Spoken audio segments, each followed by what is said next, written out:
Next question. Analyze constraints faced by the Indian agriculture and steps taken to promote the agriculture. Now this is a very broad concept. Analyze the constraints faced by the Indian agriculture. Okay, they can also be asked on this question. The content should not be the problem for this question. The content would be huge. There could be so much of the content, but here the main challenging aspect is how do you present that content in a proper manner, relevant to the exam. Okay, there could be numerous points. So arranging the content in order is the challenge here. So now see, why this agriculture topic is always important. Somehow directly or indirectly 60% of the people are dependent on it.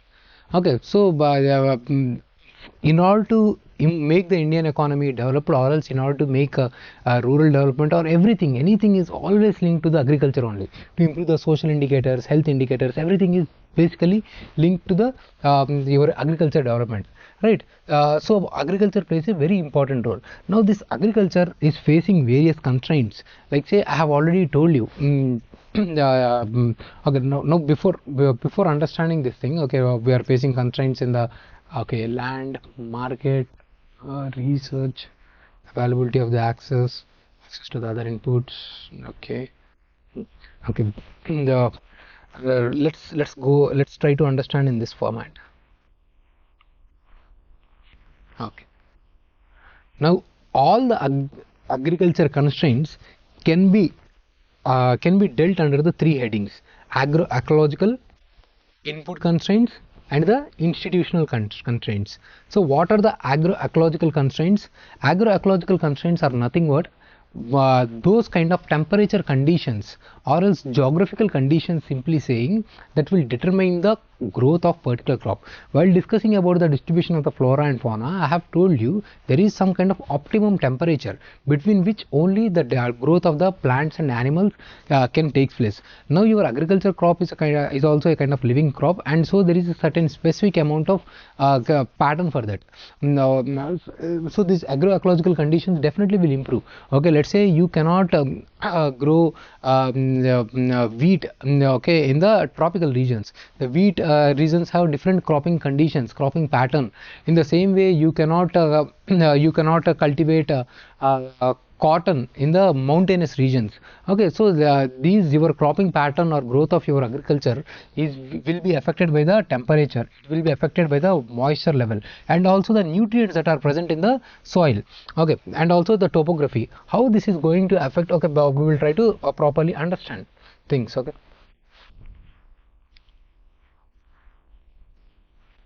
let's say how the soil is going to affect. Okay, you might have heard about the concept of cropping intensity. Okay, what is this cropping intensity? Cropping intensity is nothing but the gross cropped area by net sown area. In India, this is somewhere around 136%. Now, what is this? What is this cropping intensity? What is this gross cropped area? And what is this net sown area? We have agriculture land limited. Okay, the land that is available for the sowing purposes, for the cultivation purposes, is called as a net sown area. Okay, it is somewhere around 143 million hectares. Okay, now this 143 million hectares can be cultivated twice, right? There are three cropping seasons. Rabi season is there, you have Zaid season, and you have the Kharif season. Okay, so same area can be used for multiple times. Okay, that is called as the gross cropped area. Okay, so because of the using the same land for multiple times, our cropping intensity is 136%. Now this thing will depend upon the soil. If the soil has a good amount of fertilizer content, if the soil has good amount of possibility of nutrient content in that, then it will be suitable for increasing the cropping intensity. Now this cropping intensity increasing is very important because we have the limited amount of the agriculture land, limited amount of the net sown area, population is increasing, so we cannot increase the agriculture land, we have to increase this cropping intensity. The same thing, the agriculture productivity is also dependent on the same factors. Now let's say I have to increase the agriculture productivity of oil seeds. Now that will depend upon the availability of the water, that will depend on the availability of the temperature, first of all, soil, topography. Now let's say I have to produce pulses. Topography is also playing very important role, right? If the topography is very steep, the slope is very steep, okay, the soil erosion will happen. Okay, for here the cultivation of the crops cannot be possible. So what kind of topography it is, whether this topography is receiving sunlight or not, whether this topography is receiving higher amount of wind or lesser amount of wind or required amount of wind, all these things will play a very important role. So all these things can be included as a kind of examples under it. So when they ask you about these things in the question or essay, you have to bring all these things. You have to bring the particular example. You have to mention about how the temperature, how the water, how the soil, how the topography can impact your agriculture. Okay. Now if you observe, okay, all the questions of the agriculture can be asked only from these dimensions. Okay, they can ask you on the irrigation, they can ask you on the fertilizer, they can ask you on the power. We have already seen this thing, we will see these things again. Okay, so they can ask you on the insurance. Okay, they can ask you on the infrastructure, like say rural roads.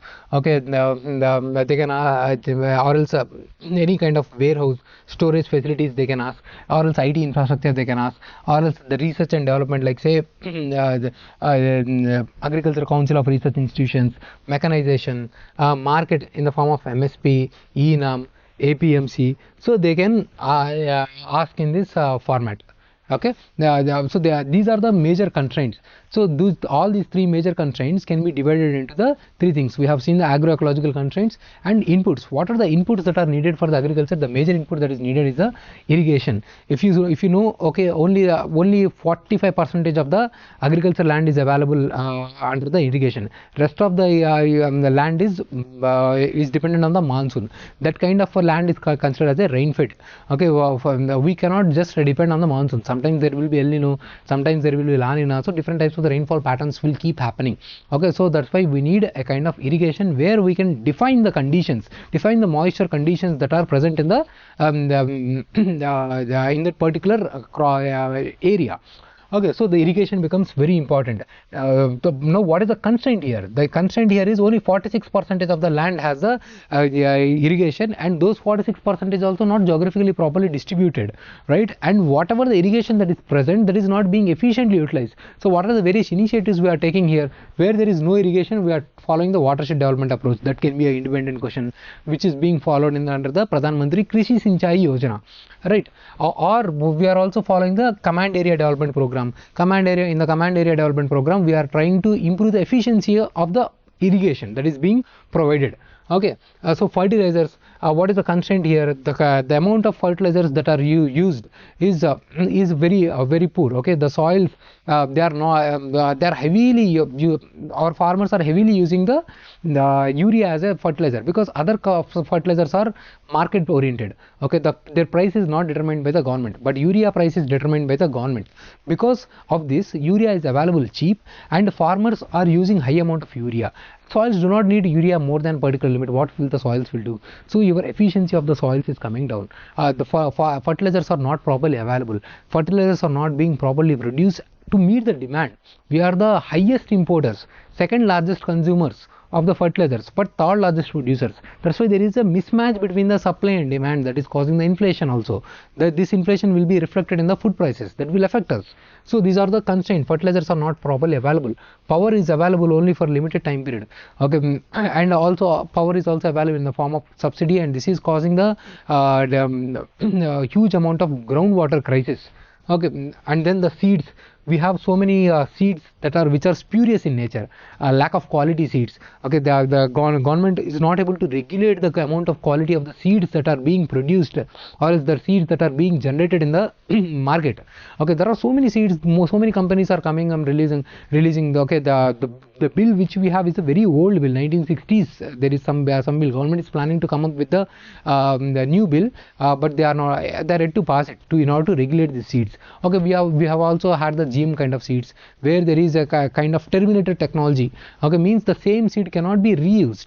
Okay, the concept of the seed can be used only once. So there is a limited availability of the quality of the seeds. That is one more constraint.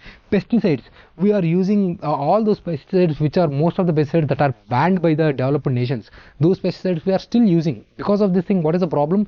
Your agriculture is pesticide dominated, and when we eat them, or else when we eat those agriculture products, those pesticides are getting into our body. And when we eat too many, let's say on one apple there is some amount of pesticide, we are eating 10 apples, then this will lead to the bioaccumulation or biomagnification. And the same pesticides or fertilizers, it will through some kind of erosion, it will go into the water bodies, and eutrophication is happening. Eutrophication means excess increase of the nutrients in the water bodies. Because of this excess nutrient of the water bodies, the algal boom will happen, and your water bodies will get polluted, and your whatever the organic life that is present in your water body will also die. So all these are the problems of the agriculture. So this is related to the input. Now institutional problems. What kind of institutional problems we have? Okay, the major institutional problem is land tenure, which I did not mention here.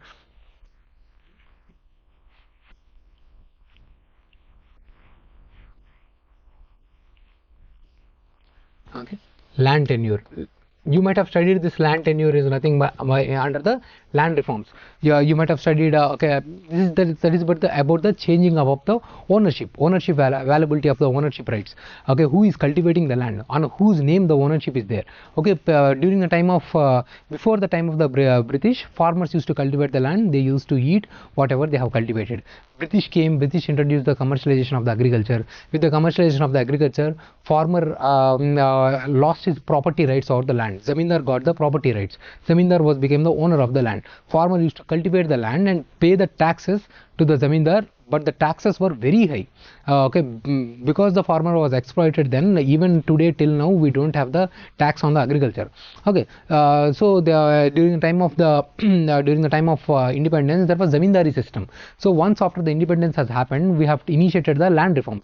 Land reforms can be studied under the three heads, right? Zamindari system, and we have introduced the tenancy reform, and we have introduced the land ceiling act. Okay, let's say I am the zamindar. Okay, I am not cultivating any land. The farmer, okay, is cultivating the land. Okay, he is considered as a tenant. Okay, but I will be using this produce. Now government came and government said, okay, only if you are cultivating you should have that land, or else your land will be taken away and given to the person who is cultivating the land. Okay, so my land is given to the next person who has got the land. So this is called the zamindari reforms. Now let's say I have got the land. I am the second person who have got loan from the higher some other upper hierarchy. Now let's say I have got some 5 hectares, but I alone cannot cultivate. Okay, I want to give it to the rent. So for the tenancy is required. Okay, so government thought tenancy reforms will be introduced. Some kind of security of ownership for the tenant will also be given. Some kind of ownership rights will also be given to the owner. But this was ultimately leading to some kind of zamindar kind of format during that time of independence. Okay, so most of the state governments have done away with this kind of tenancy reforms. They have abolished the tenancy. They have not allowed tenancy. So what is happening with this thing? So large amount of land is lying vacant. If the tenancy is not allowed, okay, this tenancy is happening in an informal manner. Under the ground, right? So when something is banned, this thing will happen, still will happen, but it will not. It will happen without the notice of the government. So because of this thing, let's say tenant farmers, there are tenant farmers, but they will not get any kind of loan. They will not get any kind of protection. Whatever the incentives that government will give, okay. Those incentives will go to the person who is the owner. Tenant is not getting any kind of benefit. So realizing the presence of the tenancy, government is now recently introducing schemes like say PM Fasal Bima Yojana. It is also available to the tenant. PM Kisan, okay, which is further strengthened in India. That is available for the tenant as well as the sharecropper. Now this tenancy reforms is very important. Okay, not single person cannot cultivate the land. Tenancy is needed. So for the safety and security, that is needed. Okay, what is the third reform? The third reform is the within this land tenure system is the land the Ceiling Act. Okay, the single person cannot have land beyond a certain capacity. There should be ceiling, upper limit for this land. Okay, so they have kept the ceiling capacity, but because of this thing the upper limit is reduced. Whenever there is a ceiling, economies of scale will also be affected. Okay, the land size should be very large to facilitate commercialization of the farming. Okay, if you see the type of the farming that is practiced in the developed nations, like say in the nations of the USA, like say in the prairies, in the regions of the steppes, there you have the dairy farming on the commercial level, you have the wheat farming on the commercial level, commercial grain farming is present, large amount of the milk. Through this milk they will be able to produce chocolates. So these farmers are very rich farmers. But in India already the land is given, because of the limits they have kept very small limits of the land. Now because of this family inheritance, and this land will be given in a to their next generation, to different sons. So this land is getting fragmented. So average land holding is somewhere around 1.25 hectares. Now this very short piece of the land, it is very difficult to apply the inputs, to apply the mechanization, and to bring the outcome, to improve the efficiency on this fragmented land. So that is also a major problem. In order to handle this problem only, government also has come up with the land consolidation. This land consolidation, for this to happen, land consolidation, let's say, like I have told you previously the example, there are 10 people who have the one hectare of the land. So we all come together and we consolidate our land and we do some kind of agriculture activity. Okay, but for this to happen there should be proper land rights with me. Okay, I should have patta rights with me, that I have 1 hectare of the land, or else I will be scared, right? My land can be taken up by the other people. Such thing is not there. So that's why government is working on this, like say the Swamitva scheme, or else Andhra Pradesh Bhu Hakku scheme, okay, introduced by the Andhra Pradesh also. Okay, the land distillation program is going on. So these are the second generation land reforms that is happening, the distillation of the land records. Okay, under this the land tenure. And also Niti Aayog said, okay, if you are not using any of the land that is present, give it, okay, throw it under the land bank. Okay, let the government decide what to do. Okay, this is not at land bank scheme is not at operationalized. Niti Aayog has given the recommendation. So these are the constraints currently. Okay, land tenure, lack of distillation of the land tenure is a constraint. Lack of identification of the tenancy system is the constraint. Land consolidation not happening, that is a constraint. Okay, insurance. The government has introduced the PM Fasal Bima Yojana, but the Pradhan Mantri Fasal Bima Yojana, it's facing so many constraints, and the coverage is even less than 20%. So there is constraint with respect to insurance. Insurance is very important, right? Already agriculture, you have only 45% of your agriculture is covered with the irrigation. Now there can be a failure of the monsoon, and there can be a crop failure. Already the income of the farmer is very less. It is 10,000 per month as per the survey of the NSSO. Okay, now already my income is very less. Okay, now some kind of crop failure happened and my income will be further affected. So there should be protection mechanism, right? If in case of any kind of crop loss. Okay, so that should be there. Okay, so that's why there is insurance, but this penetration is very poor, the coverage is very poor. Now infrastructure constraint. What kind of infrastructure constraint? Rural roads are not there, warehouses is not there, storage facilities are not there, cold storage facilities are not there. Let's say fisheries. Okay, you develop Andhra Pradesh is very highly famous for the fishery sector, but one of the major problem is we don't have such kind of large container vessels. Okay, the developed nations, what they do is they use very big ships. They use those large container vessels and they go for the deep sea fishing. They stay there for days. They will catch the fish. They are within the ship itself, they will have those cold storage facilities and they will store there. Now where such facilities are available, forget about the fish, you don't have such kind of facilities available on the in the interior of the continent also. Okay, so such kind of cold storage facilities are not there, warehouse facilities are not there, internet facilities are not there. Okay, farmer, that market intelligence is not there. Okay, let's say now have made a product. Okay, some kind of, okay, some tomato I have farmer is cultivated. Okay, now so many pesticides are going. Farmer does not know sanitation and phytosanitation measures. So my market will be affected. When I export, Europe will reject. Europe will reject my mangoes, Europe will reject my tomatoes. They will say you have applied so much of the fertilizers on it, pesticides on it. Okay, they are not proper standards. So there is, farmer does not have the market intelligence. Okay, and in order to reach to the market, I need to have proper road availability. I need to have availability of the internet, so that I get information what is the demand of my particular product, what is actually demand that is present in the market, so that I can cultivate only those crops. Such kind of market intelligence is affected because of the lack of infrastructure. And we also have some kind of market availability in the form of APMC, E-norms, MSP, but they are facing their own problems. We will see in the next time the problems that are being faced by the APMC. MSP, we are going to see this, look at this right now itself. So these are the constraints that are present in the market, and then very less amount of research and development that is going on in the agriculture, and less amount of the mechanization. Because why there is need for mechanization? Already the tracts of the land is very less. We can't go for the extensive farming practices where there can be very good amount of the use of mechanization, because farmlands are very small. So because all these are the constraints of the agriculture.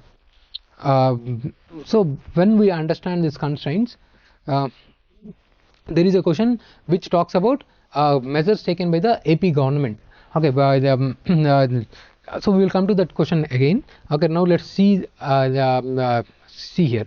Okay, I have tried to add the facts here, but try to use that framework. I have just, because all those points to keep it here, it might be a bit difficult, challenging, so I have shortened it. Okay, you can add some kind of value addition and innovation to make your answer comprehensive. Okay. Now, what are the measures that are taken by the government to promote the agriculture credit? Agriculture credit is also a very important topic that is mentioned in your syllabus. Okay, I have mentioned already about the agriculture infrastructure fund, the fund of funds that was created, okay, during the time of the COVID era. How much it is important. Now, government is also trying to provide the agriculture credit through financial institutions, like say commercial bank. Still, they are providing the 60% of the loans to the agriculture sector, because you have this priority sector lending targets for the commercial banks, and that is what is mentioned here. And you are also providing the credit to the farmers in the form of inter subvention loans, and you also have the Kisan credit cards for collateral free loans. So these are the measures, certain things that are being taken up in order to promote the agriculture credit.